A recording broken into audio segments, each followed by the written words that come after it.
بسم اللہ الرحمن الرحیم۔ السلام علیکم ورحمۃ اللہ وبرکاتہ۔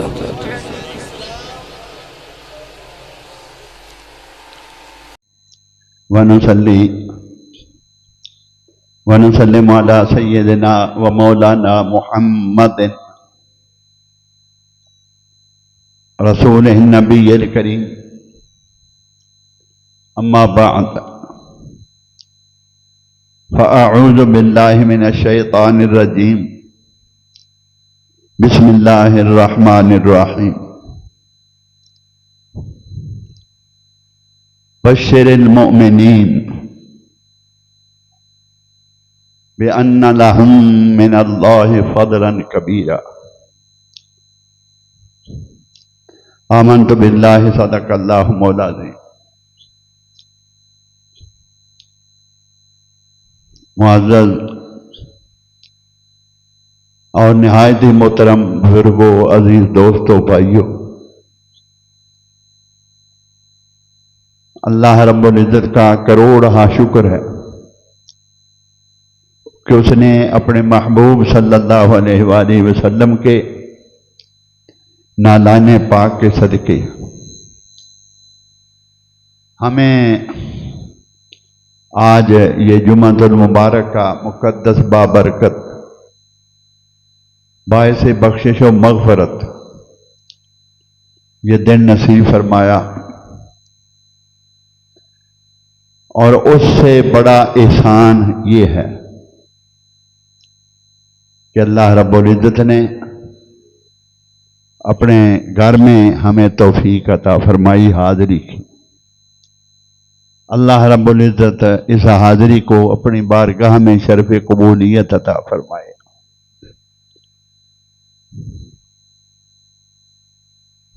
قرآن مجید کی فرقان حمید کی ایک آیہ کریمہ تلاوت کی۔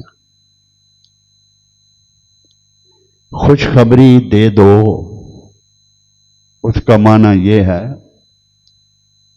مومنوں کو خوشخبری دے دو، مومنوں کو، کہ اللہ رب العزت کا ان پر بڑا فضل ہے، بڑا فضل ہے۔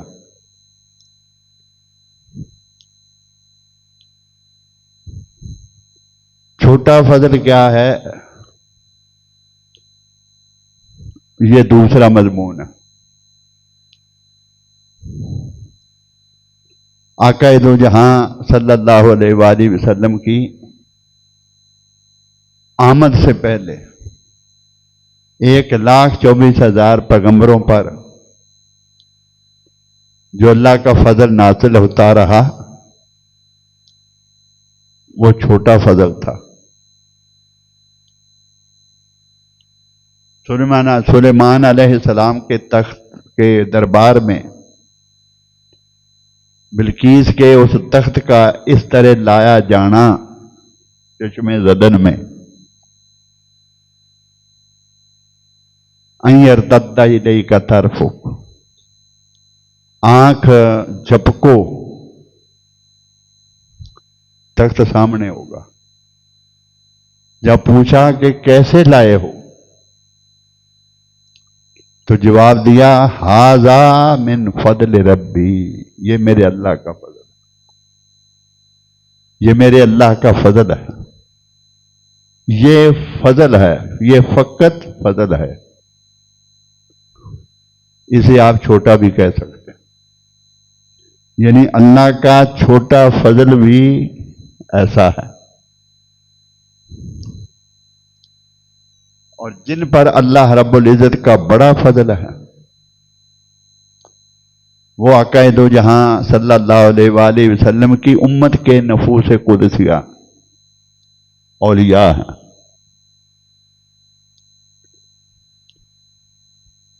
ان پر اللہ رب العزت کا فضل ہے، اور وہ کون ہیں؟ رب العزت نے فرمایا بشر المومنین، ان مومنوں کو خوشخبری دے دو جو مومن ہیں۔ اس پر بحث مومن کون ہیں، اس پر بحث ہے کئی جمعات المبارک سے ہو رہی ہے۔ یا غالباً 3 یا 4 جمعۃ المبارک سے یہ مضمون جاری ہے کہ مومن ہیں کون جن پر اللہ کا بڑا فضل ہے۔ اب تک جو ثابت ہوا وہ یہ ہے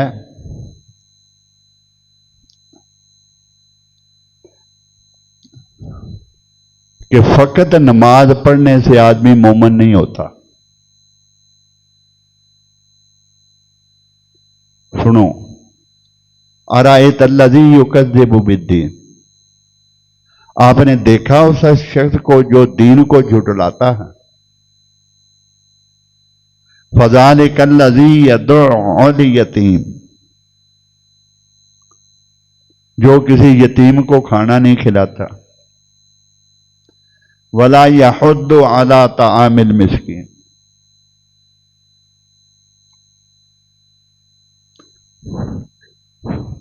وہ بھوکوں کو کھانا نہیں کھلاتا، مستحقین کی مدد نہیں کرتا۔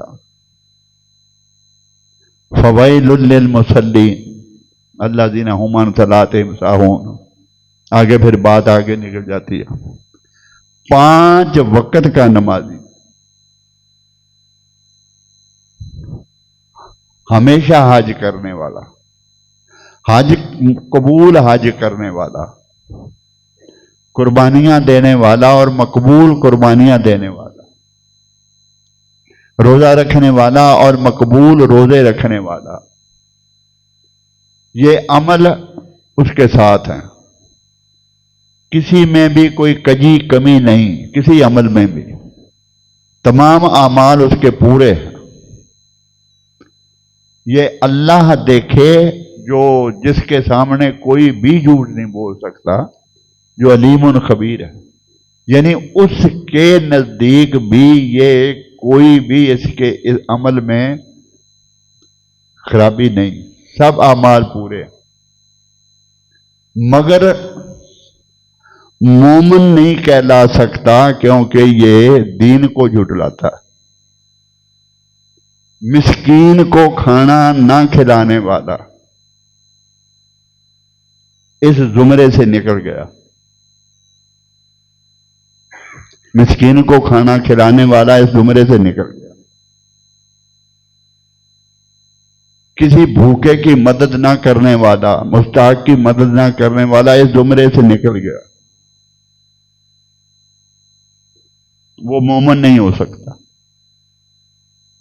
یہ تو دیگ میں سے میں نے ایک چاول آپ کو چکھایا، 2 3 4 یا جو غالباً جمعۃ المبارک سے جو گفتگو ہو رہی ہے وہ ہو رہی ہے کہ مومن کے لیے شرائط کیا ہے۔ اللہ رب العزت نے فرمایا یا ایھا النبی، اے نبی، یہ حضور کی شان ہے، اے نبی۔ نبی کون ہوتا ہے؟ غیب جاننے والا۔ نبی کا معنی نبأ سے، نبأ غیب جاننے والا۔ انا ارسلناک، ہم نے آپ کو بھیجا، شاہدہ، شاہد بنا کر، ہر شے کا گواہ بنا کر، ہر شے کا گواہ بنا کر، از اول تا آخر۔ کوئی کہے کہ حضور صلی اللہ علیہ وسلم کی ولادت باسعادت ہوئی کو یعنی سن 15 ہجری، اب سن 15 ہجری تو اس سے 63 سال پہلے، یہ تو ہجری کی بات ہے نا، تو اس وقت آقا دو جہاں صلی اللہ علیہ وسلم کی عمر مبارک 63 سے 11 نکال دو، 52 سال، تو 1552 سال پہلے، اس سے پہلے کا اسے علم ہے جو اس وقت موجود تھا۔ آقا دو جہاں صلی اللہ علیہ وسلم تو بعد میں تشریف لائے، سمجھ آ رہی ہے میری بات؟ حضور تو بعد میں تشریف لائے۔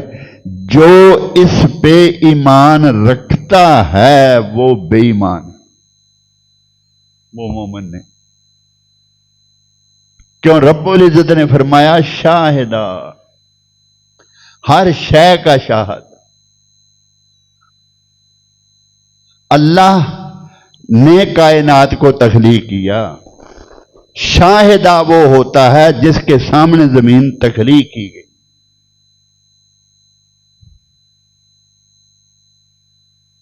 کوئی مقدمہ ہے عدالت میں، کوئی قتل ہو گیا تو گواہ جب لگتا ہے، گواہ کون ہوتا ہے؟ جو موقع پہ موجود ہو، جس نے سارا واقعہ آنکھوں سے دیکھا ہو، وہ گواہ ہوتا ہے، اور اس کی گواہی قابل قبول ہوتی ہے. جو موقع پہ نہیں، وہ گواہ نہیں ہوتا، وہ گواہ قبول نہیں ہوتا. تو قرآن پڑھو، قرآن. انا ارسلناک شاہدا، محبوب ہم نے آپ کو شاہد بنا کر بھیجا، گواہ بنا کر بھیجا. کس شے کا گواہ؟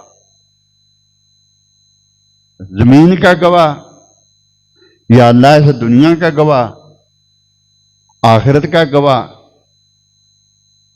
اگر کسی شے کا نام لیا جاتا وہ گواہی محدود ہو جاتی.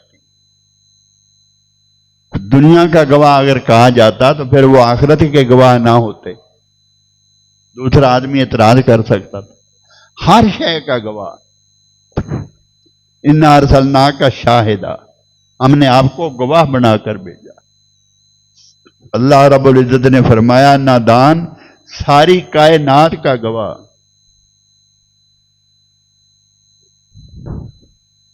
ساری کائنات کا گواہ.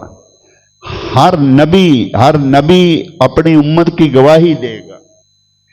اس وقت تک اسے اس امت کو سزا نہ ہوگی، جزا نہ ملے گی، سزا نہ ہوگی اس نبی کی گواہی سے جو اس امت کو، جس نے جا کے انہیں کلمہ پڑھایا، جو نبی اس میں موجود رہا، اس کی گواہی پر انہیں سزا نہیں ملے گی. اس کی گواہی پر جو عین موقع پہ موجود تھا، اس کی گواہی پر اسے جزا نہیں ملے گی، سزا نہیں ملے گی. محبوب سب کا گواہ آپ کو بنایا جائے گا. اس وقت بھلا کیا ہوگا جس وقت ہر ایک کے گواہ آپ ہوں گے. یہ حضور کی شان ہے. میرے محبوب کو ان شانوں کے ساتھ مانو. یا ایھا النبی، غیب جاننے والا، غیب جاننے والا مانو.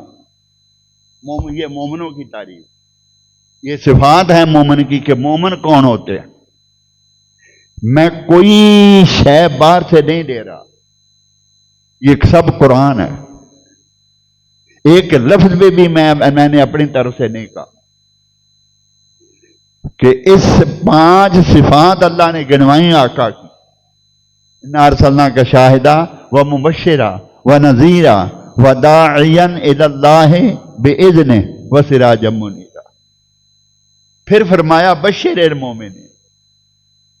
یہ 5 شانیں گنوانے کے بعد آقا دو جہاں کی، تو پھر رب العزت نے فرمایا خوشخبری دے دو جو مومن ہے. کوئی فکرے کا جوڑ آپس میں بنتا ہے؟ جو بات وہ آدمی کر رہا ہوتا ہے تو وہ پہلے فکرے سے اگلا فکرہ متصل ہوتا ہے، یعنی اس مضمون کا ہی حصہ اگلا فکرہ ہوتا ہے. پتہ چل جاتا ہے کہ یہ اس فکرے کے ساتھ ایسا ہی فکرہ آنا چاہیے تھا. تو رب العزت نے اپنے محبوب کی 5 شانیں گنوانے کے بعد فرمایا خوشخبری دے دو جو مومن ہے. تو مطلب کیا ہوا؟ میرے محبوب کو جو مانے، مومن وہ ہے جو ان شانوں کے ساتھ مانے. طے پا گیا. مومن وہ ہوا جو ان شانوں کے ساتھ مانے. جو نبی کو مانے، غیب نہ مانے، وہ مومن نہیں.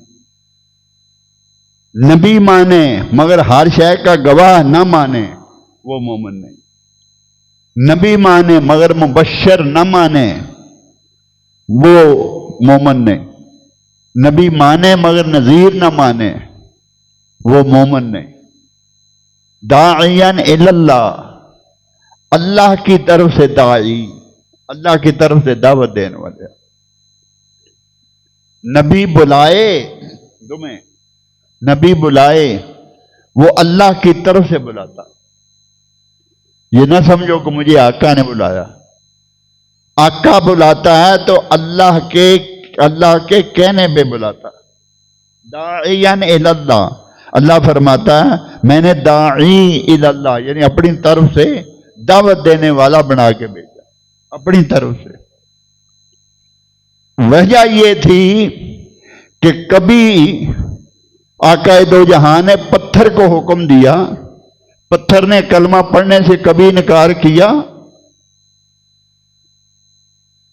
کبھی مردوں کو زندہ ہونے کا حکم دیا تو مردے نے زندہ ہونے سے پر کبھی لیت و ڈال کی، کھجور کی خشک ٹہنی کو اگر آپ نے چاہا تلوار بن جاتے، کبھی ایسا ہوا کہ وہ تلوار نہ بنی ہو۔ سورج ڈوبے کو حکم دیا فوراً واپس آ جاؤ، کبھی اس نے انکار کیا۔ چاند کو ٹکڑے کرنے کے لیے آپ نے اشارہ فرمایا، زبان سے بھی کچھ نہیں کہا، تو وہ چاند نے ٹکڑے ہونے کے کبھی انکار کیا؟ کبھی درختوں کو حکم دیا کہ زمین چیر کے میرے قدموں میں آ جاؤ، کبھی درختوں نے انکار کیا؟ ایک آدمی نماز پڑھ رہا ہے، فرض پڑھ رہا ہے، 2 رکعت پڑھ لی ہیں تو نماز کی حالت ہے، آقا دو جہاں نے آواز دی ادھر آؤ۔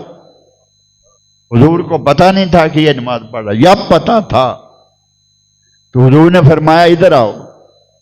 اگر وہ نہیں آیا تو وہ دائرہ اسلام سے خارج ہو گیا، وہ مومن کے زمرے میں نہیں رہا۔ مومن وہ ہوتا ہے جو آقا دو جہاں کے حکم پہ لبیک کہنے والا ہو، اس لیے کہ حضور کا بلاوا خدا کا بلاوا۔ اے ایمان والو میرے محبوب کا حکم مانو، جب تمہیں بلائے میرا محبوب بلائے حکم مانو۔ وہ تمہیں زندگی کی طرف بلاتا ہے، تو اس شان کے ساتھ نبی کو مانا جائے۔ حضور کا حکم آئے تو مت سمجھو کہ آقا نے بلایا ہے، رب العزت نے بلایا۔ حضور کا ذکر کرو، مت سمجھو یہ حضور کا ذکر ہے، اللہ فرماتا ہے یہ میرا ذکر ہے۔ اے جعلتو کا ذکر من ذکری فمن ذاکرہ کا ذاکرانی، اس لیے کہ محبوب میں نے آپ کے ذکر کو اپنا ذکر بنا دیا۔ جس نے تیرا ذکر کیا اس نے میرا ذکر کیا، جس نے تجھے یاد کیا اس نے مجھے یاد کیا، جس نے تجھ سے محبت کی اس نے مجھ سے محبت کی، جس نے تجھ سے بغض رکھا اس نے مجھ سے بغض رکھا، جس کے دل میں تیری محبت ہے اس کے دل میں خدا کی محبت ہے، جسے تو نے بلایا اسے اللہ نے بلایا۔ یہ رب العزت کا صاف حکم ہے، صاف حکم۔ اور جو ان شانوں کے ساتھ مصطفیٰ کو مانے وہ مومن ہے۔ اسے فرمایا رب العزت نے کہ یہ مومن ہے، اور ان مومنوں کے لیے بڑی خوشخبری، اللہ کا بڑا فضل ہے۔ وہ مضمون وہ آگے پھر بات آگے نکل جائے گی، تو طے ہو گیا کہ مومن وہ ہے جو اپنے اللہ کے محبوب صلی اللہ علیہ وسلم کو، تاجدار کائنات صلی اللہ علیہ وسلم کو، اس کائنات کے آقا کو، رحمت للعالمین کو، ختم نبوت کے تاج پہننے والے کو جو مانے، جو ان شانوں کے ساتھ مانے، وہ مومن ہوا۔ بات ہو رہی تھی مومنوں کی، کہ مومنوں کے وہ قصے۔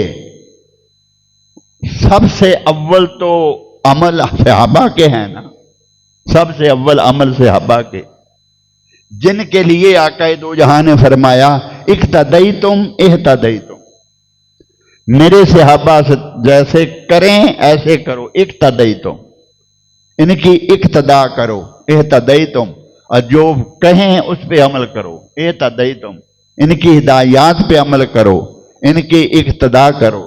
یہ آقا دو جہاں نے فرمایا۔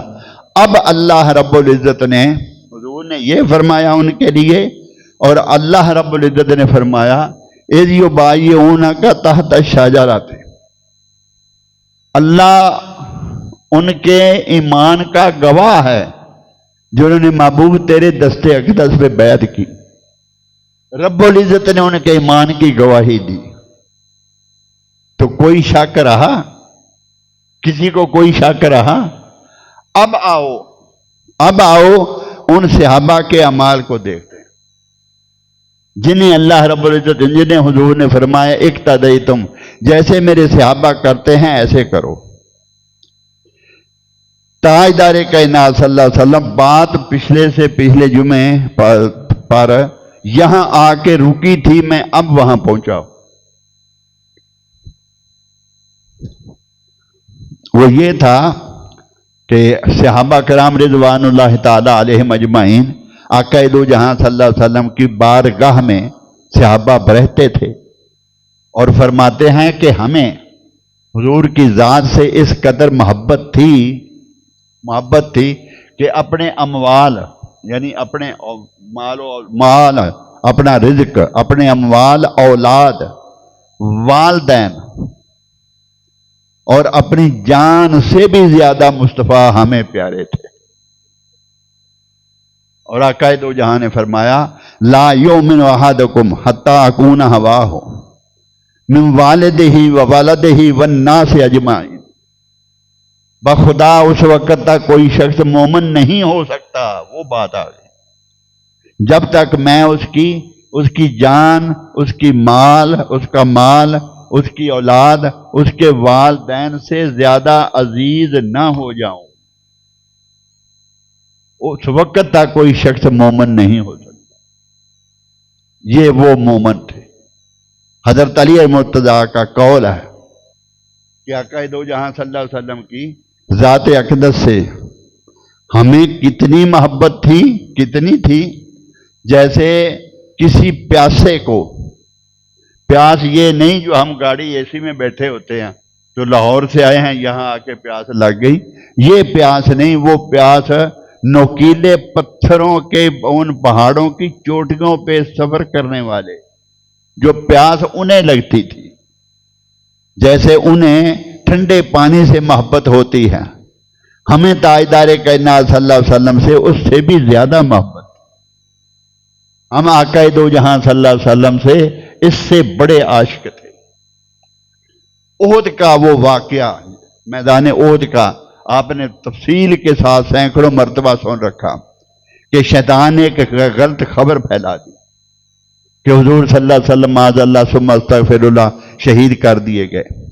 وہ دراصل شہادت تھی حضرت مصعب بن عمیر کی، جسے سال قبل یا لگ بھگ 2 سال قبل حضور صلی اللہ علیہ وسلم نے جب ان میں سے وہ حج کرنے کے لیے آئے تھے لوگ، تو 12 آدمی آپ سے بیعت کر کے گئے۔ انہوں نے دعوت دی تھی کہ حضور مدینہ میں تشریف لے آئیں ہجرت کر کے۔ مولوی صاحب جمعہ ان کا پہلے شروع ہو جاتا، تو وہ ایک دن خطبہ انہوں نے پہلے شروع کیا، اور وہ کہہ رہے تھے کہ حضور کو اس رات تک علم نہیں تھا کہ میں نے ہجرت کر کے کہاں جانا ہے، پھٹے منہ تیرے علم دا۔ بدبختہ جا کے وہ جڑا رجسٹر پہلا بھردا ہوندا سا، منشی رکھیا سی تینوں کسے نے، آڑتی نے، وہ کام کر جا کے، کیوں آپ دا ایمان ویچی جانا۔ وہ کہہ رہا تھا کہ حضور کو اس رات تک علم نہیں تھا، اور بدبخت حضرت سیرت النبی پڑھا، سیرت النبی حضرت مولانا سلیمان، حضرت شیخ الاسلام سلیمان ندوی کی، وہ تفسیر کے ساتھ تجھے بتائیں گے۔ علامہ شبلی نعمانی کی تفسیر کو پڑھ، وہ تجھے بتائیں گے۔ 1 سال 12 آدمی آئے تھے حج کرنے مکے، انہوں نے سب کوئی خبریں ان تک پہنچتی تھی کہ اس شخص نے نبوت کا دعویٰ کیا، اور وہ مشرکین مکہ بہت زیادہ انہیں تنگ کرتے، بعد کو انہوں نے شہید کر دیا، مگر جو بھی کلمہ پڑھ لیتا ہے وہ مر جاتا ہے مگر کلمہ نہیں چھوڑتا۔ یہ سب خبریں ان تک پہنچتی تھی۔ مسلمان ہونے کے ارادے سے 12 آدمی آئے تھے حج کرنے، انہوں نے میرے آقا سے ملاقات کی تھی اور یہ طے پایا تھا کہ آپ ہمارے پاس تشریف لے آئیں، انشاءاللہ عزیز سب کچھ آپ کا ہوگا، آپ کی ہر لحاظ سے ہم مدد کریں گے۔ مدینہ شہر آقا دو جہاں کے ننیال کا شہر تھا۔ حضرت آمنہ رضی اللہ تعالی عنہا مدینہ کی تھی۔ تو ان پڑھ آدمی ہے، تجھے کیا کیا بتایا جائے؟ تو ان کو اس رشتے پر انہیں فخر بھی تھا۔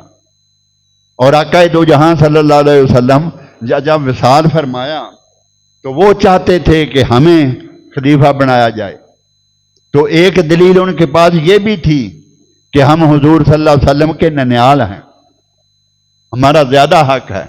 وہ بات پھر بہت لمبی ہو جائے گی، کہیں سے کہیں چل کر چلی جائے گی۔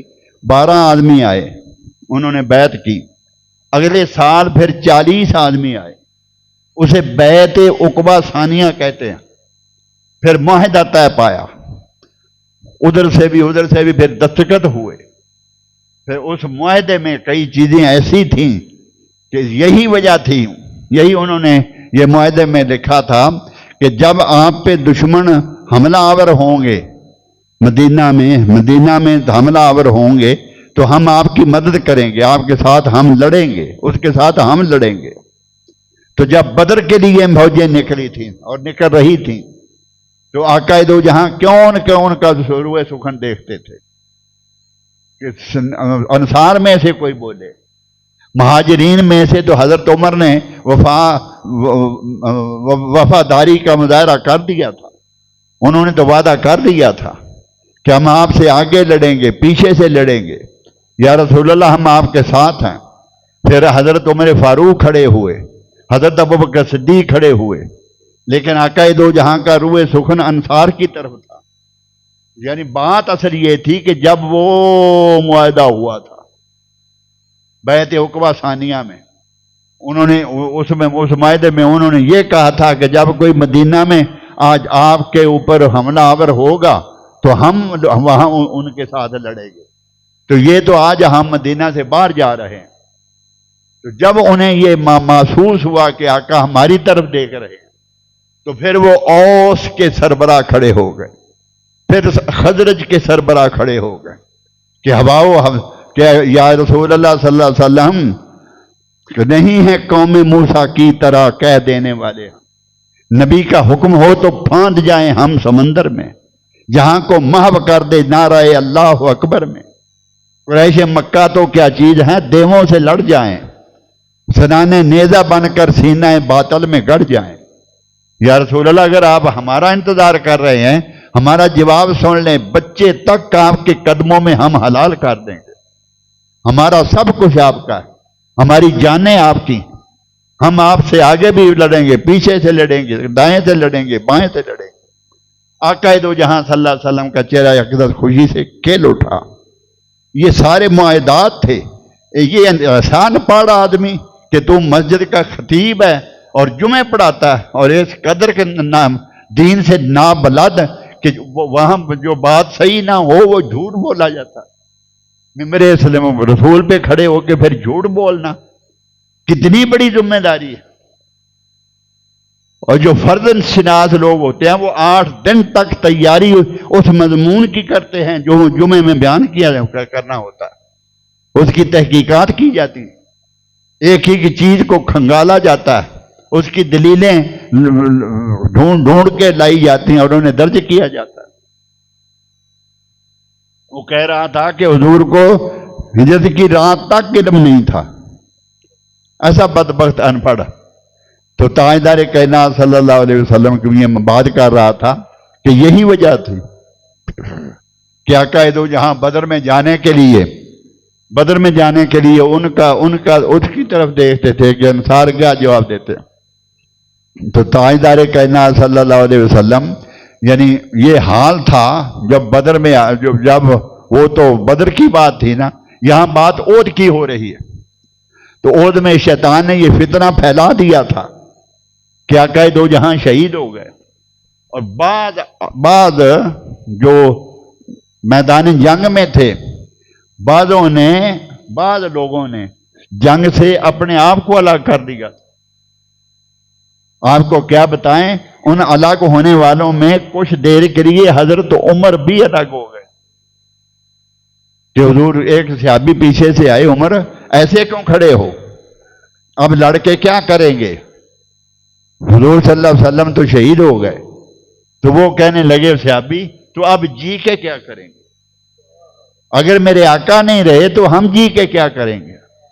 جم گٹے میں کفار کے جم گٹے میں جا کے وہ داخل ہو گئے، لڑتے رہے، کفار کو مارتے رہے، خود بھی جام شہادت نوش کر گئے۔ اس واقعے کے وہ واقعہ ہوا تو اہل مدینہ کو خبر ہوئی کہ مسلمانوں کا بہت نقصان ہو گیا۔ یہ خبر مکے میں، مدینہ میں پہنچ گئی۔ حضور صلی اللہ علیہ وسلم کو معاذ اللہ شہید کر دیے گئے۔ تو ایک عورت نکلی وہاں سے کسی نے اسے پہچانا، یہ فلاں کی ماں ہے۔ اس نے کہا تیرا بیٹا شہید ہو گیا۔ وہ کہنے لگی میرے مصطفیٰ کیسے؟ آگے گئی، کسی کو پتا تھا یہ فلاں کی بہن ہے۔ اس نے کہا تیرا بھائی شہید ہو گیا فلاں۔ وہ کہنے لگی میں نے یہ نہیں پوچھا، میں پوچھ رہی ہوں میرا آقا کیسا، میرے محبوب کا کیا حال ہے؟ وہ دوڑی آ رہی تھی، کسی کو پتا تھا کہ یہ فلاں کی زوجہ ہے۔ اس نے کہا تیرا خاوند بھی شہید ہو گیا۔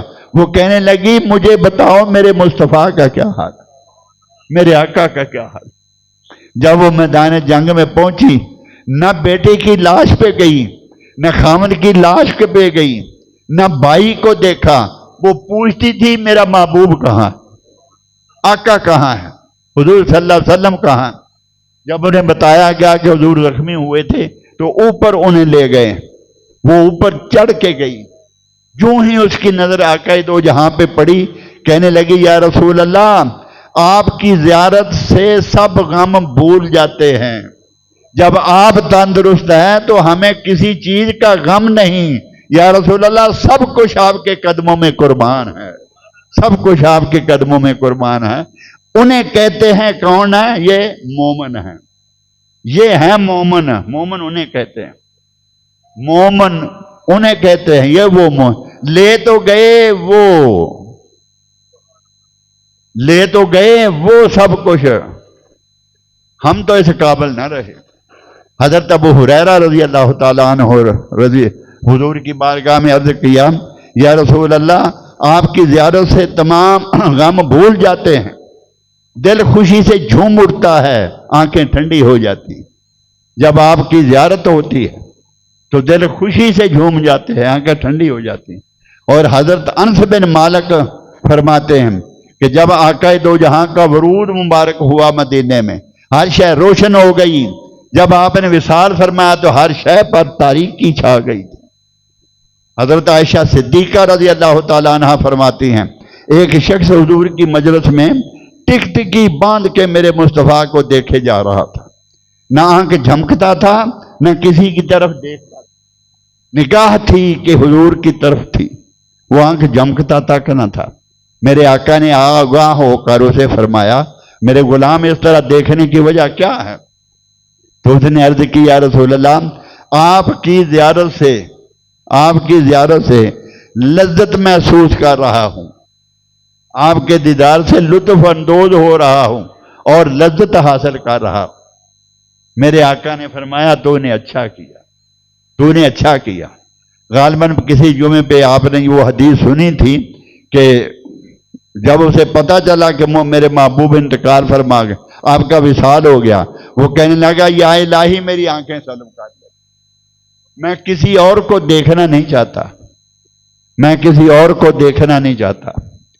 تو جب اسے دیکھا اس نے کہا کہ لذت حاصل کر رہا، میرے ماں باپ آپ کے قدموں میں قربان، میں یہ آپ کا دیدار کر کے لذت حاصل کر رہا ہوں۔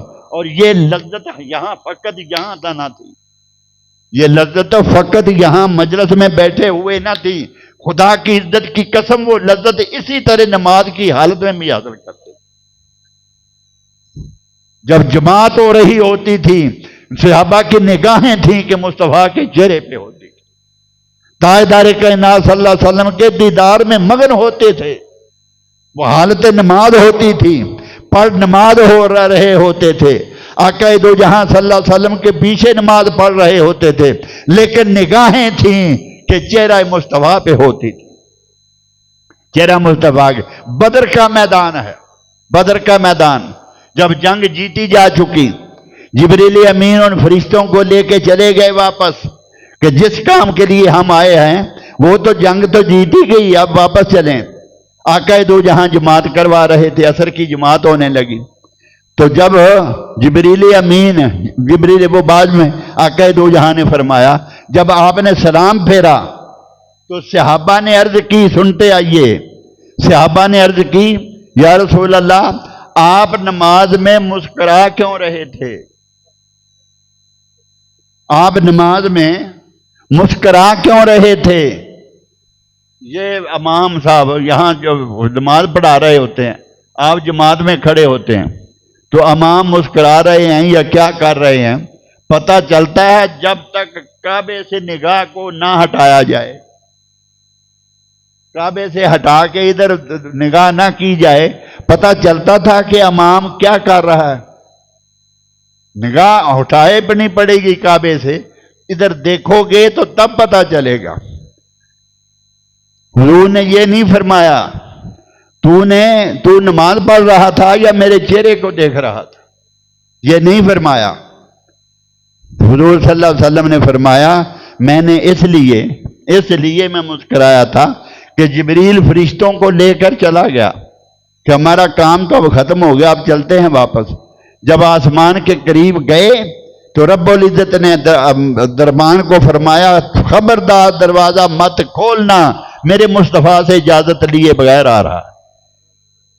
تو جب دروازہ کھٹکھٹایا تو یہ آواز آئی، پھر جبریل امین جب واپس آئے تو میں نے دیکھا میرے سامنے جب آئے تو میں مسکرایا کہ ابھی جبریل اب دیکھ لیا، اس لیے میں مسکرایا تھا۔ اس لیے تو وہ حالت نماز میں ارے ہمیں ہوش کب تھی رکوع کی، ہمیں کیا خبر تھی سجود کی، ارے تیرے نقش پاک کی تلاش میں تھی کہ میں پڑھ رہا تھا نماز میں، کہ میں جھک رہا تھا نماز میں، تیرے نقش پاک کی تلاش تھی، میں جھک رہا تھا نماز میں، مجھے کیا خبر تھی سجود کی، مجھے ہوش کب تھی رکوع کی، جہاں مل گیا تیرا نقش پا وہیں میں نے کعبہ بنا لیا۔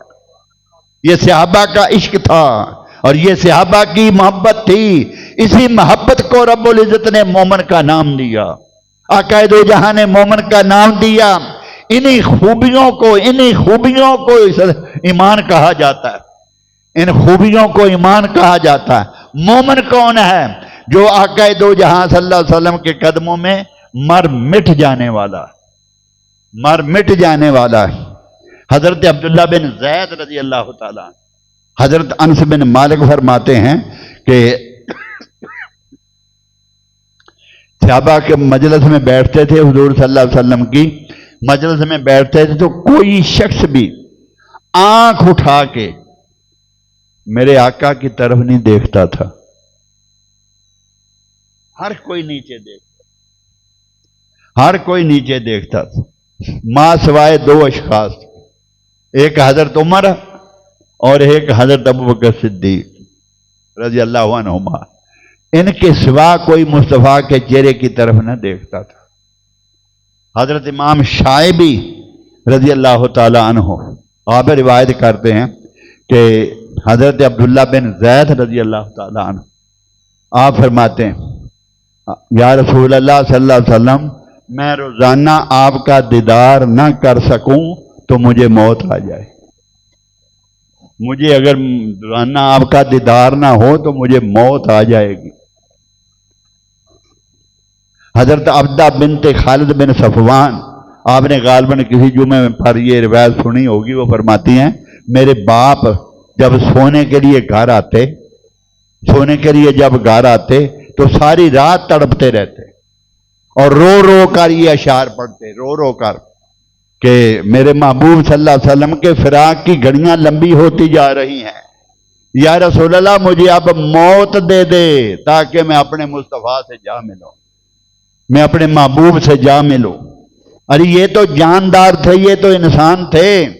حضرت شیخ عبدالحق محدث دہلوی کی مدارج النبوت پڑھو، آپ فرماتے ہیں کہ آقا دو جہاں کی سواری وہ اونٹنی جس پر آپ سواری فرماتے تھے، 6 ماہ تک حضور کے بعد اس نے نہ کچھ کھایا نہ پیا تھا، ہر وقت اس کی آنکھوں میں آنسو تھے، حجرہ اقدس کی طرف ہر وقت دیکھتی رہتی تھی، جبرن بھی اس کا منہ پکڑ کے اسے کچھ پلانا چاہا، اسے کھلانا چاہا، وہ منہ کو چھڑا لیتی، وہ منہ کو چھڑا لیتی تھی۔ 6 ماہ تک اس نے نہ کچھ کھایا تھا نہ پیا تھا، ہر وقت روتی رہتی تھی اور صحابہ کو رلاتی تھی۔ 6 ماہ کے بعد اس نے کنویں میں چھلانگ لگا دی، اس نے کنویں میں چھلانگ لگا دی۔ حضرت عمر فاروق رضی اللہ تعالیٰ عنہ گشت فرما رہے تھے، رات کو گشت فرما رہے تھے، ایک عورت اپنے گھر میں ہجر و فراق کے اشعار پڑھ رہی تھی۔